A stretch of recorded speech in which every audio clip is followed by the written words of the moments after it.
कर्पूरगौरं करुणावतारं संसारसारं भुजगेन्द्रहारं सदा वसन्तं हृदयारविन्दे भवं भवानी सहितं नमामि।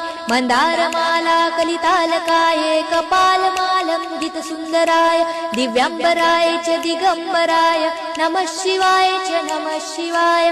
घालीन लोटांगण वंदीन चरण डोळ्यांनी पाहीन रूप तुझे प्रेमे आलिंगन आनंदे पूजन भावे ओवाळीन म्हणे नमा। त्वमेव माता पिता त्वमेव त्वमेव बंधु सखा त्वमेव त्वमेव विद्या द्रविणं त्वमेव त्वमेव सर्वं मम देव देव। कायेन वाचा मनसेन्द्रियर्वा बुद्ध्यात्मना वा प्रकृति स्वभावात् करोमि यज्ञं सकलं परस्मै नारायणायति समर्पयामि।